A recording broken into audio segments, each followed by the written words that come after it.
My favourite book this year is The Trees by Percival Everett.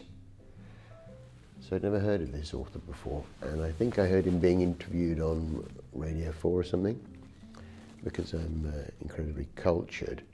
And it's about a string of murders in the Deep South. And it's pretty gruesome, but kind of darkly funny. What I particularly liked about it was that the chapters are very short. Some of the chapters might be just a page and a half. So it's quite good before bedtime. And that put me on to this Percival Everett, who is brilliant. And he's written a lot of books. And I like nothing better than discovering an author, enjoying the book, and then finding out there's a whole load more to read rather than having to wait for them to write one.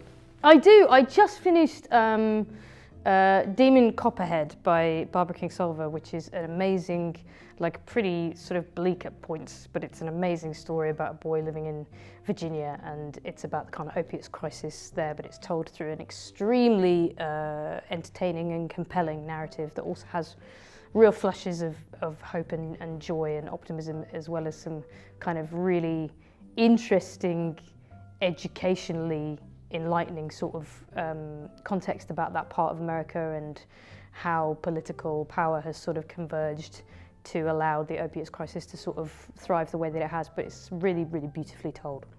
My favourite book from this year is Dark Matter by James Kinross, which is all about the microbiome, and is really interesting to see how obsessed us British people are with our digestive system. So to be honest, the book I've just started is a book called Improv for Storytellers by Keith Johnston. I recently did a course on improv for stand-up comedy and comparing, and it was one of the recommended reading books on one of the recommended books on that list. And I've sort of been reading it in the hope of sort of developing new tools, sort of structure stories, sort of gain potential from experiences and sort of take stories in different directions. So in a very selfish way, I'm maybe hoping people don't have it on their reading lists, because if they come and watch me do comedy, they're going to sort of see all the new tricks I'm using. So probably read anything except that. Give me a bit of a year or so and then we'll see. So I am expecting a baby soon, so I've been reading a few parenting books, trying to learn about that sort of thing. And one that I found quite interesting was by Chelsea Connerboy, and it was called Mother Brain.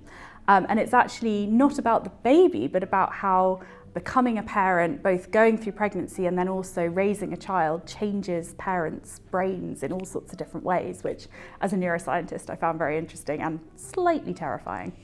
Well, it's quite a few years old, and also it makes me sound like a certain type of person, which is, which I don't deny. But I think I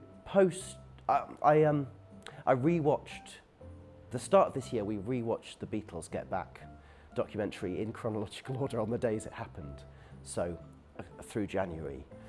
And then I started reading loads of Beatles books, is what's got me through this year.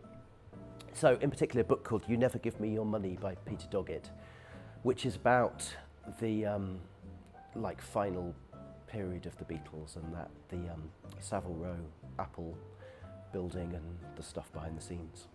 So that's my favourite book. It's not as exciting as it should be, but it's what I found exciting.